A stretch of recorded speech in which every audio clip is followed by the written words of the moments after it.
Hi, welcome to the Recovery Daily Podcast. I'm your host, Rachel Abbasi. This is take 4 because of lots of different reasons. My voice was cracking. I had to do it again. That happened twice. And then I just recorded for like 4 minutes and I was wearing my headphones. And my mic does not work when I'm using my headphones. It goes into my headphones.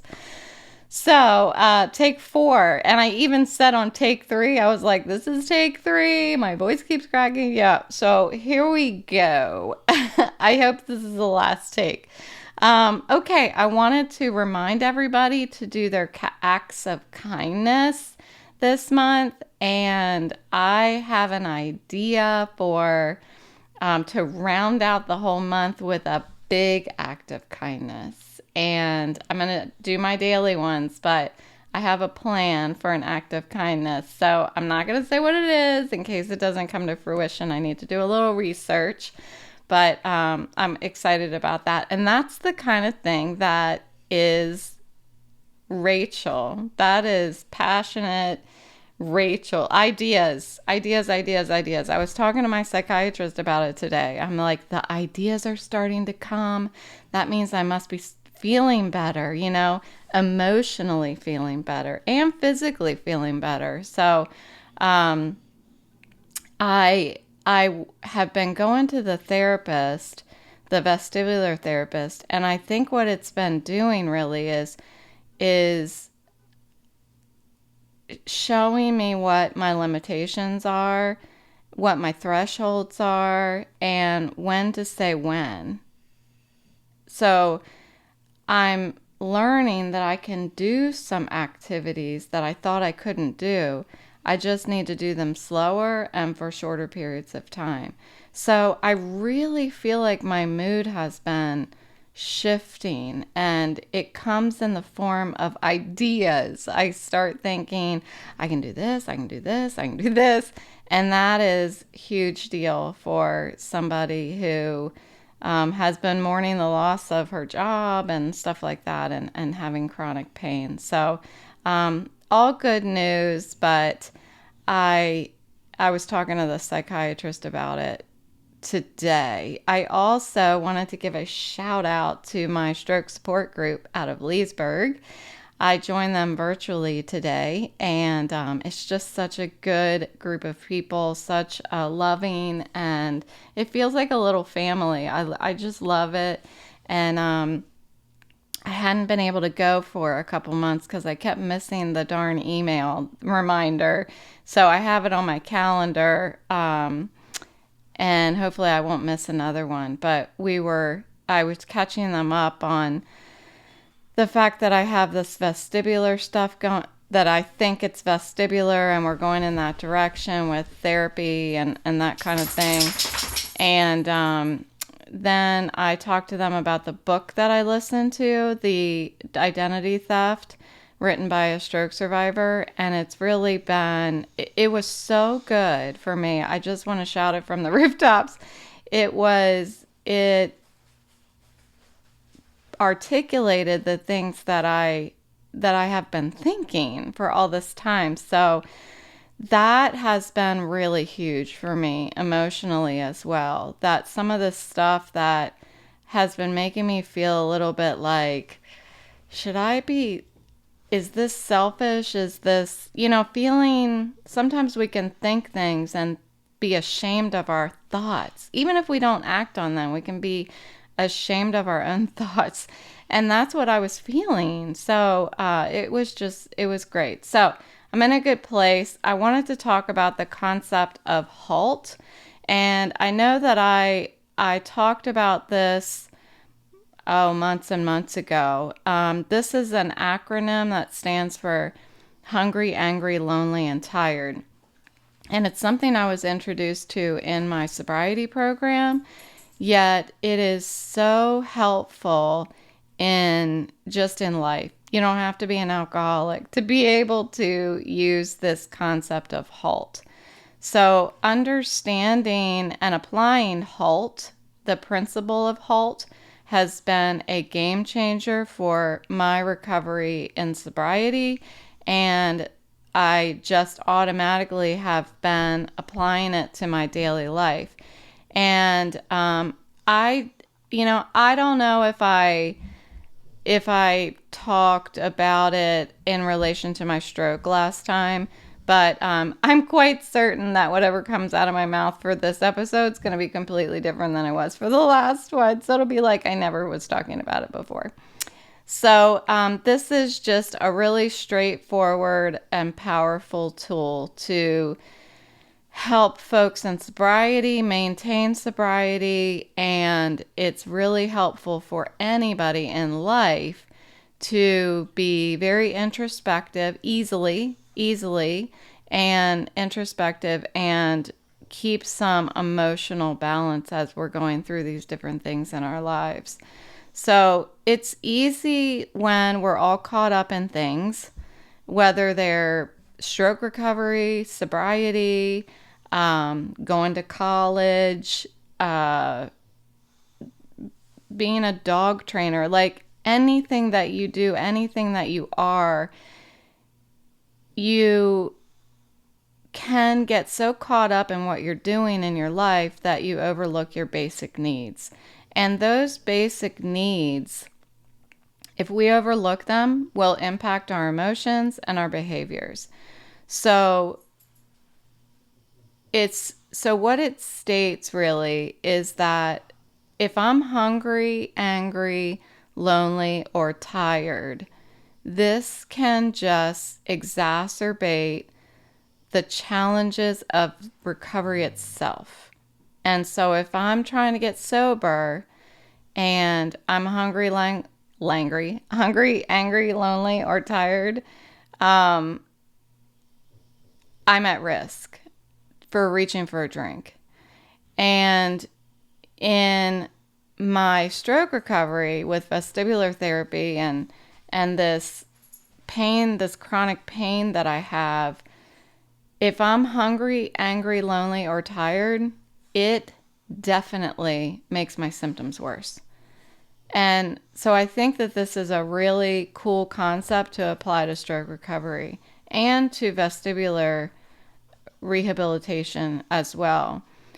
When we're hungry, angry, lonely, or tired, it can just exhaust us. We don't have enough energy. If we're dealing with all of these other things, if I'm hungry, I don't have enough energy because I don't have enough nutrients in my body. If I'm angry, all my energy is going towards being pissed off at a people, place, or thing. If I'm lonely, it's burning this depression energy. And if I'm tired, I just don't have the wherewithal, Again, I don't have the energy. It's all about energy, from my perspective. And it is exceedingly difficult to manage our reactions in situations if we're hungry, angry, lonely, or tired. I just keep wanting to say langry. And as a consequence of that, our character defects come out. So if you are in sobriety, you know what that means. I don't know if I've had an episode just about my character defects. That might come across as me just beating myself up. But some of these things about just being impatient, that kind of character defect, or being rude to somebody, sometimes that happens when we're hungry, angry, lonely, or tired, kind of thing. So these defects, as many of us in recovery and in sobriety understand, are often reactions to people, places, and things in our environment, and that unsettles me. So during my drinking days, alcohol was my solution. If I was hungry, angry, lonely, or tired. If I was hungry, I would drink. Isn't that interesting? I would drown that feeling of hunger with alcohol. I almost liked the feeling of the alcohol hitting my stomach when my stomach was empty. It was like a burning sensation. And I got a kick out of that. As strange as that may sound to somebody who's not an alcoholic, but alcohol was a way for me to look at my reactions as acceptable. I didn't have to worry about if how I was reacting to things was right or wrong. I just drank, I just drank and I kind of flew by the seat of my pants, and it drinking allowed me to numb whatever discomfort I was experiencing. So if I was angry, just drink more alcohol. It goes away. It's the weirdest thing, If I'm lonely, it feels like I deserve to drink because I'm lonely. But I remember time and time again for years, if I was lonely and I drank, I just cried and I cried and I cried. And then for the tired, for the end of HALT, coincidentally, I was thinking today about tired, and actually my slogan, my tagline in college was drink beyond tiredness, because I couldn't stand when a whole bunch of us were drinking and then everybody got tired, because I never got tired. I was going to drink until the alcohol was gone. And people got tired. So I would always just say, drink beyond tiredness. That was the thing. So that's what I did when I was drinking with HALT. So alcohol fixed everything. Hungry, angry, lonely, and tired. It fixed everything. Lonely, that's questionable. But what I would say is alcohol became my companion. That is how the loneliness was affected. When I quit drinking, I was mourning a loss. It felt like I was letting go of my best friend, that I had to, let him go. And apparently it's a him, because I just said him. But that is, I think, how it affected that loneliness feeling. In sobriety, though, we are tasked with confronting these feelings without using alcohol. And I've experienced that, like I have found that when I'm experiencing HALT, my ability to be my best self is completely compromised. I can't be my best self if I'm hungry, angry, lonely, or tired. I'm more susceptible to making excuses for my behavior before it even occurs to me to pause and consider whether I'm hungry, angry, lonely, or tired. That is a big character defect for me. I react with an excuse, or I react with no. I react with, this is why you're wrong. Somebody could come, and don't tell somebody who's tired that, you might be tired. That's offensive and rude. But you can say, you know what I learned? I learned that when something's wrong with me, I could either be hungry, angry, lonely, or tired.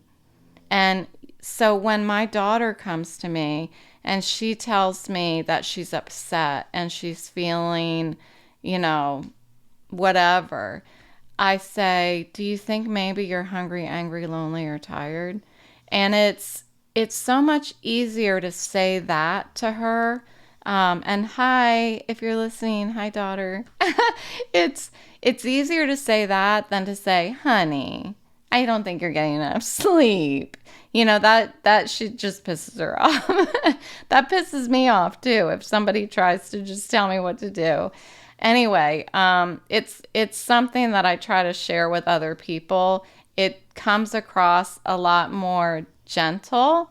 It comes across like, this is how I learned how to be gentle with myself. So I want to share it with you. and that, I don't know, it seems to be helpful to people and it doesn't piss anybody off. So this one thing that I have noticed is when I'm one of these things, hungry, angry, lonely, or tired, I'm going to say it 20 times, maybe 30 times in this episode.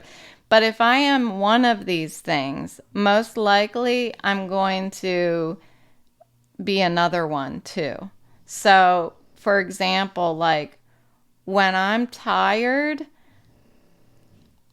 I can be standing in a room of people and still be lonely because all I want to do is go to sleep and nobody understands me. Like, I can't relate to anybody because I'm suffering on the inside. If I'm hungry, there's a reason why they say hangry, because if I'm hungry, you usually get angry. So there's a correlation, there's a relationship between all four of these states, for me at least. So recognizing this dynamic is a step forward in addressing it. If I'm not vigilant in my awareness to any of these four states, I will lean into old habits, and the most dangerous thing being drinking, and also being sinking into some sort of depressive state. And those two can happen at the same time. I can, most likely, if one of those happens, the other one is coming. And that's why when I was feeling so depressed over the past couple months, I was really scared that I was going to drink, So that's why I jumped up and made sure that I went and talked to somebody about it and got a psychiatrist. So breaking out of this, like, I call it a uncomfortable comfort zone, because if I'm hungry, angry, lonely, or tired, it's uncomfortable, but yet sometimes it's more comfortable to stick with that bad feeling than to try to fix it. And the only example I can think of at the moment is when we're angry with somebody. Some people thrive off of being angry at other people. And for them, it feels uncomfortable, but it's a comfortable place to be. That's the best example I can give. So breaking out of the uncomfortable comfort zone requires introspection and immediate action. So how do we practice HALT? I have a couple examples of suggestions that have worked for me. So the first being, stop when you're feeling what I think. Let me back up a little bit. Today, my psychiatrist said, for your homework, I want you to think about what are red flags for emotional instability. How do you know you're going down a bad road? How did I know to call her and start seeing a psychiatrist? What was my red flag? Because there were things like one of the things that I was repeatedly doing was thinking about death, thinking about my death, like that it's right around the corner and, I don't have any control, and why do anything when my life is over? And so that's just one thought that I was having. But it obviously wasn't a red flag enough for me to call the psychiatrist, because I've dealt with that since my stroke in 2021. So I think in this situation, this hungry, angry, lonely, or tired, are red flags. But what is the thing that makes you think, something's wrong with me? I need to assess whether I'm hungry, lonely, or tired. So it's like the step before HALT. So take some time and think about, what is it that you feel that lets you know that there's something not right. Something's wrong with you. A little self-reflection. For me, there's this it's almost like anxiety. It's energy in my chest, and it doesn't feel good. And I get fidgety and I get irritated, that kind of thing. So that's one.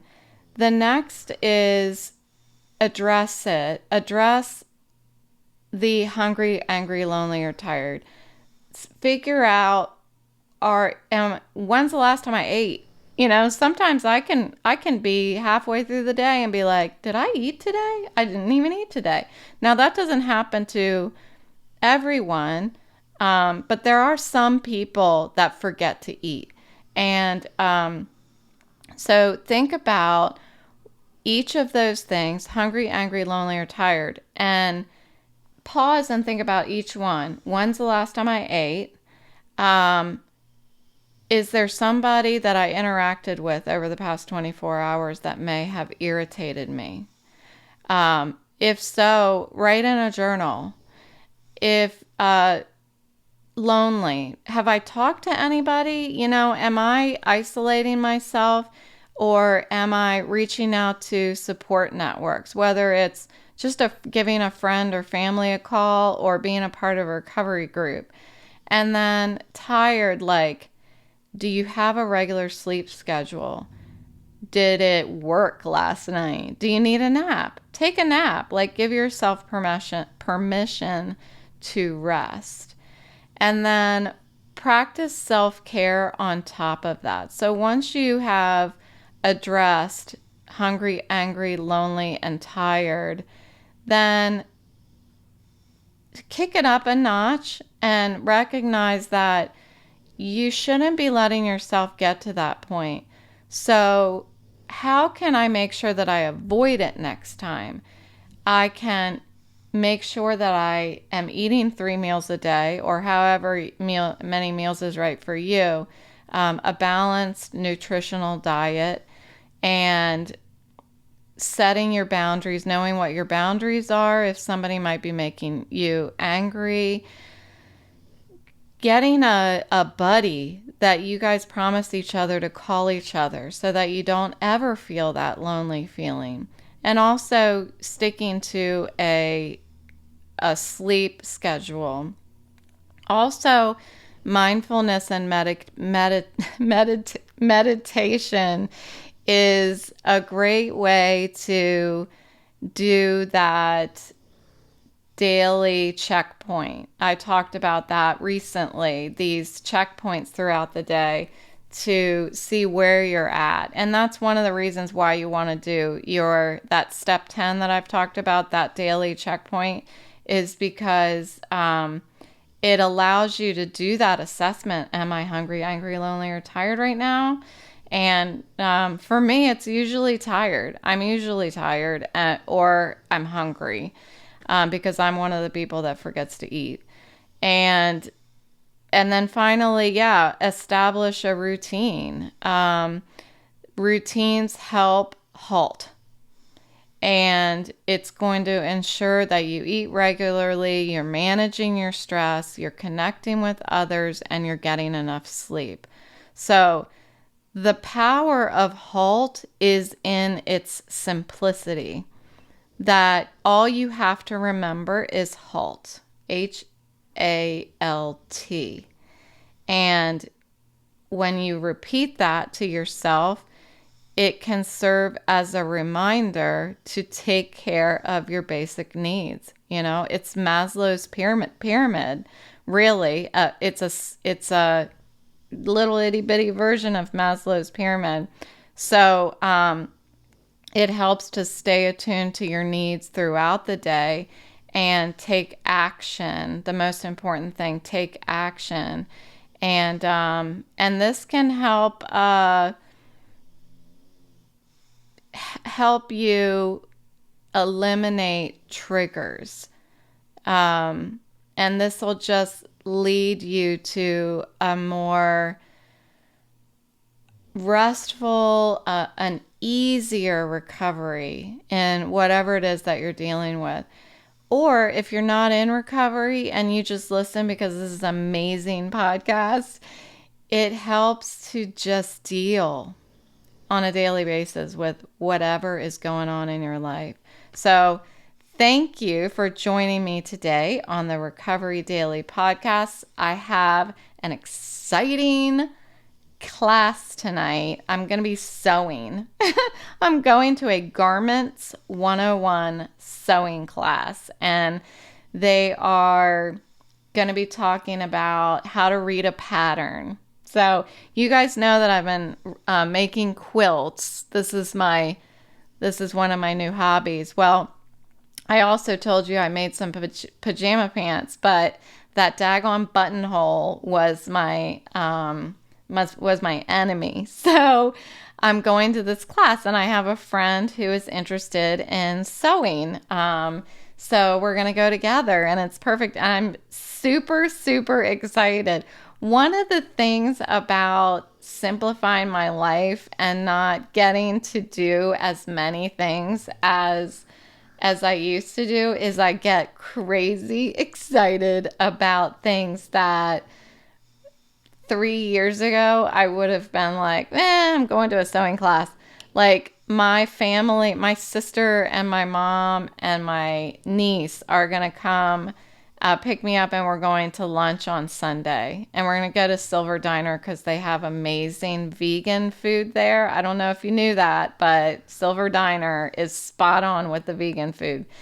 Anyway, I'm so excited to go to a restaurant. So these are some of the good things about restricting myself to just doing things that are super meaningful to me, just to protect my head. So that's what I have for you today. Thanks for listening. Take care of yourselves, and I'll talk to you tomorrow.